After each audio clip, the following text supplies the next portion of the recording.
মুস্তাফিজুর রহমানকে IPL squad থেকে বাদ দেওয়ার তাৎক্ষণিক প্রতিক্রিয়ায় বাংলাদেশ জানিয়ে দেয় তারা ভারতে বিশ্বকাপ খেলবে না। হয় ভেন্যু আরেক আয়োজক শ্রীলঙ্কায় নিতে হবে, নয়তো বয়কট করবে। ৩ সপ্তাহ ধরে এ নিয়ে দীর্ঘ আলোচনার সময় বাংলাদেশকে সমর্থন দিয়ে গেছে পাকিস্তান। গুঞ্জন উঠেছিল তারা তাদের বিশ্বকাপ প্রস্তুতি স্থগিত করেছে।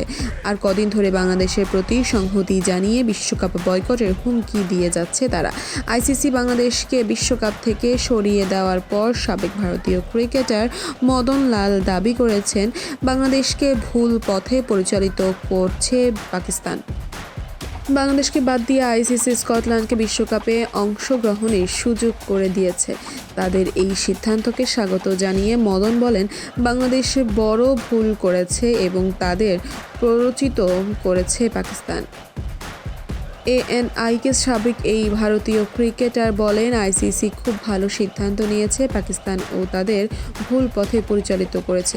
এখন স্কটল্যান্ডের জন্য বড় সুযোগ, তারা নিজেদের মেলে ধরার সুযোগ পাবে। বাংলাদেশ খুব বড় ভুল করলো। এর আগে পাকিস্তান ক্রিকেট বোর্ডের প্রধান মহসিন নাকভি আইসিসির সমালোচনা করে বলেন, তারা বাংলাদেশের সঙ্গে অন্যায় আচরণ করেছে। বাংলাদেশও ভারতের মতো পরিস্থিতিতে ছিল, যারা বহুজাতিক ইভেন্টে খেলতে পাকিস্তানে যায়নি। বাংলাদেশ আইসিসির পূর্ণ সদস্য, পাকিস্তান ও ভারতের মতোই।